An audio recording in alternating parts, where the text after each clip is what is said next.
There's no secret formula for better service throughout the customer journey. But there is the all-new Service Hub from HubSpot.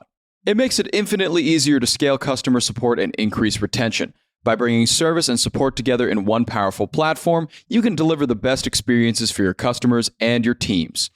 Free up time for your reps to focus on complex issues with an AI-powered help desk. Proactively drive retention with customer health scores that help keep your business ahead, stopping churn in its tracks. And give your entire go-to-market team the data they need to operate as one unified, powerful front. Also, you can easily support, strengthen, and grow your customer base. Secrets out. HubSpot Service Hub is a game changer. Visit HubSpot.com/service to do more for your customers today. Hello, everybody. Welcome to Wednesday, May 29th. I'm John Weigell here with Sara Friedman, and this is the Hustle Daily Show.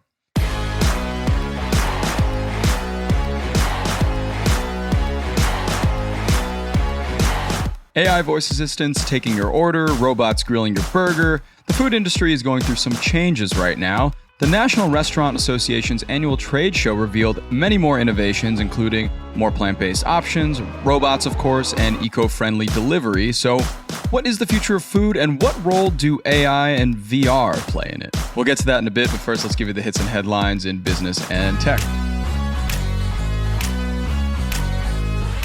To start us off, OpenAI formed a new safety and security committee, led in part by Sam Altman, to advise the board on, quote, critical safety and security decisions. The committee's first 90-day project will be to build out the company's, quote, processes and safeguards. Lots of quotes there. And to continue with that trend, it's good timing, given that OpenAI also announced it began training its newest AI model that will succeed GPT-4 and bring, another quote, the next level of capability. So lots of little bites running around here, Sara. What do you make of these security and GPT-4 updates? Yeah, I think it makes sense given everything that we saw go down earlier this month. You know, some of their C-suite has left the company on, I think, probably rocky terms. And they also dismantled their super alignment team, right, which essentially was accomplishing the same goal of having some safety in place to make sure that AI doesn't, grow too powerful and go rogue on us. Mm-hmm. So I think it makes sense that we're circling back to this mission and trying to get some checks and balances in place. I think it's interesting that, our very own Sam Altman is, again, representing this team as well. I'm curious to see if in the future we'll kind of diversify who is sitting on these types of security and safety teams and advising the board, but it's definitely much needed. Yeah, definitely has to be done. And I think it's a great response to all the comments that are being made in the media about getting rid of that security team and how maybe they're rushing out products without necessarily gauging the safety before they do. So I think this is a nice step back and a good place to start building up their security team again, or a different security team. Jury's out on whether it'll do better than the last one, but we'll just have to wait and see there.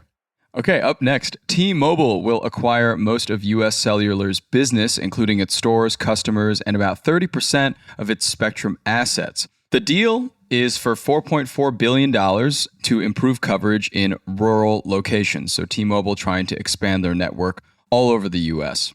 All right, moving over to Tumblr, which is a name that I haven't heard in a while. Tumblr is launching a new communities feature that will let users interact in semi-private forums with their own rules and moderators. Right now, it's an open beta, but Tumblr Labs says that there are over 5,800 user-created communities on the waitlist for creation. That's really interesting, Sara, because it seems like Tumblr is coming back into the fold a bit more and also introducing something that rivals one Discord. Yeah, I mean, this is a very nostalgic platform for many of us of a certain age, but I think it's interesting that they're coming back and seemingly kind of dipping their toe into this social media community-driven space. So this is like subreddits on Reddit or communities on Twitter. I think it's smart. I think the timing is interesting because, as you said, we haven't talked about Tumblr much recently, but this seems like a really effective way to get us to do so. So I'm curious to see how it pans out. And that's, quite a wait list. So there seems to be some interest there. Yeah, it's really fun because in a way, Tumblr innovated the social media idea of following a topic instead of following a person, which we're seeing blow up on TikTok and have been seeing that over the past few years. So it's kind of exciting to have Tumblr back in the fold and interested to see where they go with it and how many users they accumulate and if Gen Alpha goes through the same Tumblr trauma that I did back in the day. Yes, our thoughts and prayers are with them. All right. And finally, the iconic house from Home Alone is up for sale. So if you're in the market, now's the time. The 9,100 square foot Illinois house hit Zillow for $5.25 million after being sold in 2012 for $1.58 million. So it has almost quadrupled. What a great home to be alone in. Okay, on to the main story today. Today we're discussing the future of food. The industry is rapidly evolving towards automation, environmental conservation, and now the unlikely, but also kind of likely suspects of AI and VR. So, Sara, can you first tell me a bit about the National Restaurant Association's event where a lot of this was unveiled? Yeah, so this trade show happened earlier this month. It happens annually, but this year seeing, as you said, some trends that we've kind of been keeping an eye on, others that I definitely have not.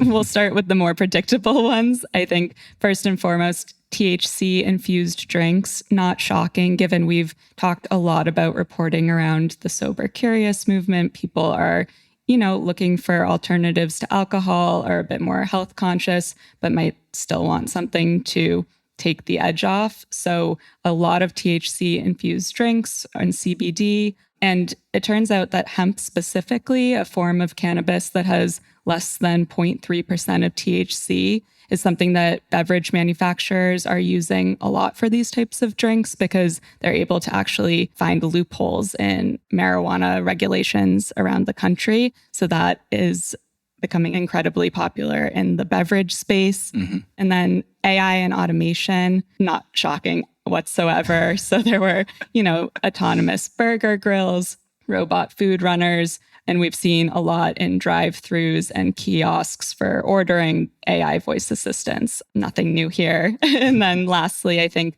plant-based and eco-friendly was another big theme that we've definitely seen happening. This can be everything from, plant-based proteins. There was a tuna tartare made from roots, which is very cool. Chickenless chicken salad, all of that good stuff. But then also I think packaging will be a very big deal in the food and beverage space because that significantly contributes to pollution and landfills and is a big problem to tackle. So I think packaging that's compostable, free of chemicals, water-based. There are a lot of startups out there making packaging out of some very interesting organic materials. I think it's a trend we'll definitely keep seeing. Yeah, I remember us covering recently a story about this company that started making delivery containers out of bark. Yes. And bioplastics is one of them.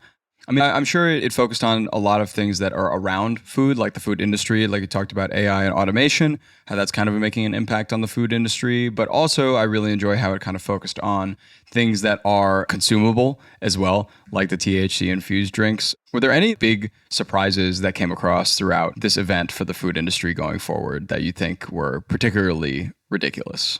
Yeah, some reporting from Axios that particularly caught my eye. There is a startup called Pipe Dream Labs. They call themselves a, quote, underground logistics company, and they are literally digging tunnels underground for grocery and meal deliveries. So one day, perhaps your Uber Eats order will come from below your apartment building. We will see, but I thought that was pretty fascinating. Yeah. There's also a company called Pairwise, and they're using CRISPR gene editing techniques to make salad greens tastier. I believe they're starting with mustard greens. I would love if they could make that happen, if salads could be more delicious. I'm not a big lettuce girl myself, so we'll wait and see on that one. Uh-huh. And then, some interesting stuff in both mixed reality and virtual reality. There are startups that are working on kind of immersive gastronomy experiences. And there are also startups that want to make eating and drinking a more therapeutic process. I think something we'll continue to see as tech evolves, how we can use VR, how we can actually use that to eat. I think we've seen so many different applications, but how can this change the way that we're consuming food, whether it's for a fun dining experience, the way that you would go to a movie or a show, or for, a health and wellness application. I kind of find that fascinating. Yeah, this is kind of a new-ish development because, we've seen the ability to, play Cooking Mama in the VR headset and flip some burgers and do that whole thing. But we haven't really seen the full integration of wearing a VR headset at a restaurant or wearing a VR headset to an event where there will be food there for you to taste. And also the idea of therapeutic and utilitarian food is also just fascinating to me and how that could potentially work with mixed reality. But do you think that these have any kind of overarching value in the food industry as a whole, or are they more, you think, specific towards just events and experiences?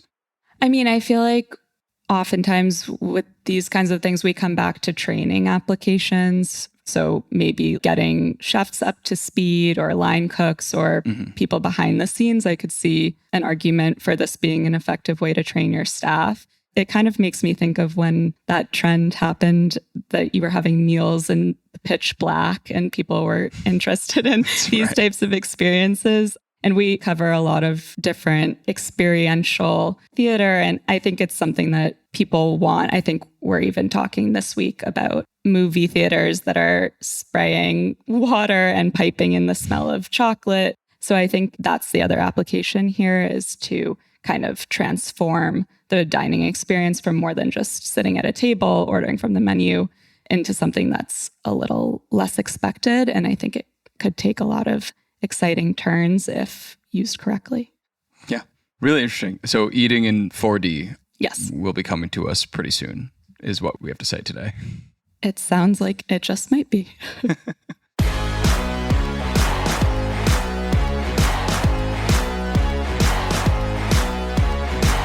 All right, and that's going to do it for us today. Thanks for tuning into the Hustle Daily Show. We're a proud part of the HubSpot Podcast Network. Our editor today is Robert Hartwig, and our executive producer is Darren Clark. We've got a lot more tech and business coverage in our newsletter. If you're not subscribed, go get yourself signed up at thehustle.co/email, and we'll see you tomorrow.